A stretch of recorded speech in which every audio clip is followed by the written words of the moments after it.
Assalamualaikum warahmatullahi wabarakatuh. Hamdan syukran lillah. Berita pagi ini, tokoh masyarakat tolak kehadiran Rizik Syihab di Kemang. Dukung penuh acara haul. Berita ini ditulis di liputan9.id pada tanggal 16 Juni 2025. Kita baca beritanya, sahabat. Bogor, Liputan 9 News. Rencana kehadiran Habib Rizik Syihab dalam acara haul Kiai Ahmad Hashim pada 22 Juni 2025 di Desa Pondok Udik, Kecamatan Kemang, Kabupaten Bogor, menuai penolakan dari berbagai tokoh masyarakat dan organisasi. Warga menilai kehadiran tokoh kontroversial seperti Rizik Syihab dapat mencoreng kekhidmatan haul dan memecah belah persatuan umat. Kiai Haji Hashim Ahmad Hashim dikenal sebagai ulama karismatik yang dihormati masyarakat sebagai guru dan panutan. Namun rencana menghadirkan tokoh-tokoh bermasalah yang dinilai tidak sejalan dengan nilai-nilai keteladanan yang seharusnya dijunjung dalam haul. Oke, kita lanjut. Rizik Syihab bukanlah tokoh yang layak hadir di haul seorang tokoh. Walaupun semasa hidup almarhum mungkin memiliki hubungan baik, namun kehadirannya justru berpotensi merusak kehusuan acara. Nama Rizik kerap dikaitkan dengan provokasi, konflik nasab, hingga ofensif terhadap para ulama kita termasuk Kiai Abdurrahman Wahid dan Kiai Akil Siroj. Ujar Ustadz Ahmad Suhadi, tokoh masyarakat Desa Pondok Udik sekaligus penasihat perjuangan Wali Songo dan Laskar Sembilan PWLS Kabupaten Bogor. Ia juga menyayangkan keputusan panitia yang justru mengundang tokoh-tokoh yang dinilai kontroversial. Bahkan ia menyoroti peran Ketua MUI Desa Pondok Udik, Ustadz Syamsuddin, yang disebut sebagai salah satu penanggung jawab acara. Jadi sahabatku semuanya, kalau bikin haul di pondok pesantren, di rumah, ya, undang-undang tokoh-tokoh kiai-kiai yang justru menyejukkan, justru menghadirkan pesan-pesan moral yang bagus buat para undangan, buat masyarakat yang hadir. Haul itu dimaksudkan adalah untuk mengingat-ingat jasa atau kebaikan dari almarhum yang diperingati haulnya. Misalnya kita mengadakan haul Wali Songo, haul kiai-kiai kita di kampung. Jadi kita hadirkan tokoh-tokoh yang memang memiliki peran yang ada di kampung kita. Gak usah kita ikut-ikutan memilih tokoh-tokoh yang viral, kontroversial, tidak mendidik, caci maki. Kita tahu bahwa apa yang dilakukan oleh orang yang satu ini, bilang Gus Dur buta mata, buta hati, macam-macam lah. Jadi kalau mereka ini mencaci kiai-kiai NU bukan karena orangnya, bukan, karena memang dia benci sama NU, jelas. Buktinya apa? Siapapun yang mimpin NU pasti dicaci maki. Nggak ada benernya lah kira-kira NU itu, ya. Tapi dia pada sisi lain mendompleng nama besar NU.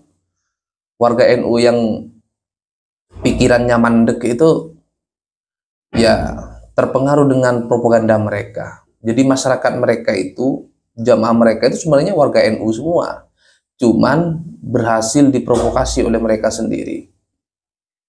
Dan kenyataannya siapapun pimpinan NU, ya mereka serang, bukan karena Kiai Said, bukan karena Gus Dur, bukan. Memang mereka tidak suka ke situ.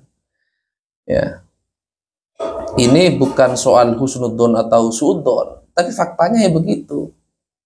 Siapa kiai-kiai NU, pimpinan NU yang tidak dicaci maki? Siapa? Nggak ada. Ya. Dan mereka tidak pernah mengklarifikasi terlebih dahulu. Parahnya lagi, mereka mencaci maki di media sosial. Ulama su kayak menggelarnya. Ya, itu kan apa? Cara mereka untuk menunjukkan bahwa ketika ia mengatakan ulama lain su, seolah-olah kelompoknya dia itu ulama yang baik, kira-kira gitu ya. Oke, lanjut. Sahabat, sebagai pengurus MUI seharusnya menjaga netralitas dan berpikir jernih, apalagi sosok Ba'lawi yang ikut dihadirkan juga punya rekam jejak yang kontroversial bahkan sejak masa kolonial. Jadi MUI itu sebuah komunitas ormas, ya gampangnya begitu. Apa yang membedakan antara NU, Muhammadiyah, Wasliyah dengan MUI? MUI itu kumpulan dari ormas-ormas yang ada di Indonesia. Jadi di dalam MUI itu, sahabat, ada NU, ada Muhammadiyah, ada Persis, ada Wasliyah, Nahdlatul Wathon, dan lain-lain. Di MUI itu ya. Kalau di NU kan isinya NU aja. Kalau di Muhammadiyah, Muhammadiyah aja. Kalau di MUI itu semua ormas ada di situ. Maka kata Ustadz Suhadi ini, idealnya MUI itu ya harus berada di semua ormas. Kalau ada konflik di antara ormas, ya harus posisinya harus berada di tengah. Harus menengahi persoalan, katanya ya.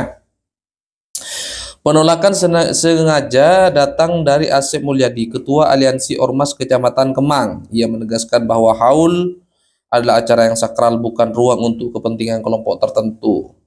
Kami tidak ingin waliullah kami yang damai menjadi kacau karena kehadiran Rizik Syihab. Untuk apa dihadirkan dalam acara haul yang penuh nilai, tegas Asep. Sementara itu, Kiai Ruslan selaku Ketua PWLS Kabupaten Bogor menekankan pentingnya menjaga marwah haul dan mimbar-mimbar keagamaan dari tokoh-tokoh yang dinilai merusak citra Islam. Islam bukan agama pemarah provokatif, tapi jika mereka yang berceramah kesannya justru sebaliknya. Islam jadi tampak penuh kebencian. Kami menolak kehadiran Rizik Syihab bukan karena suka atau tidak suka, tapi demi menjaga kesakralan acara dan persatuan umat, ujarnya. Jadi ya begitu sikap yang baik ya saudara ya. Jangan karena like and dislike, tapi harus objektif ya. Jangan sampai gara-gara kebencian akut dalam hati kita kemudian ya lawan, misalnya nggak bisa begitu ya.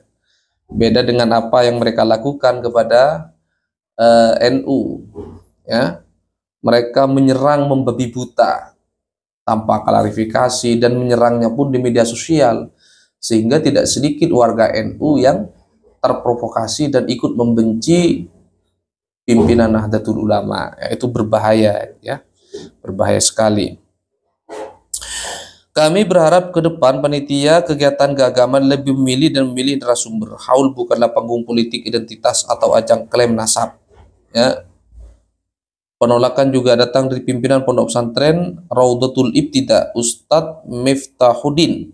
Ia mengungkapkan kekhawatiran atas potensi gaduhan jika beliau datang.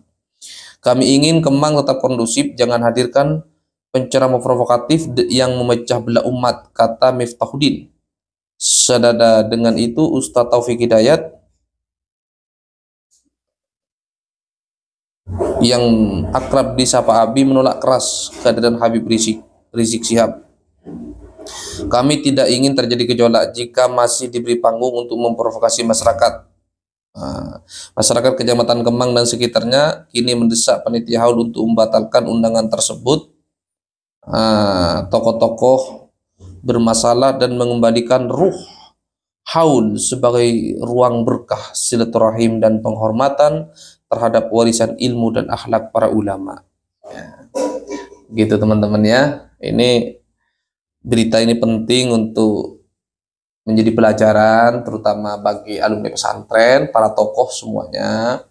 Kalau mau bikin acara ya undang tokoh-tokoh yang baik, yang memberikan kesan. Biasanya masyarakat kita itu terbudaya dengan penampilan, sorbannya tebel lah itu, terpedaya dengan wajah ganteng hidung mancung ya. Terpedaya dengan klaim-klaim nasab. Harusnya kalau mau mengundang orang itu melihat kualitas otaknya, kualitas pikirannya, agar menularkan akal sehat kepada kita. Kalau standar alim itu sorban dan hidung mancung, wah siap-siap hidung pesek jadi budaknya. ya. Makanya standar alim itu harus berdasarkan kualitas isi kepala, agar ya masyarakat kita itu tercerahkan, tercerdaskan, bukan menjadi mukibin buta gitu sahabat ya.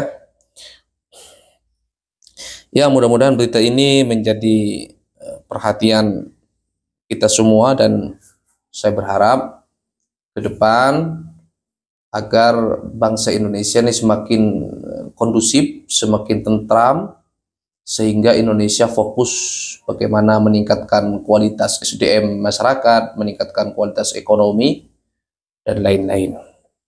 Oke, sekian. Assalamualaikum warahmatullahi wabarakatuh. Sampai jumpa.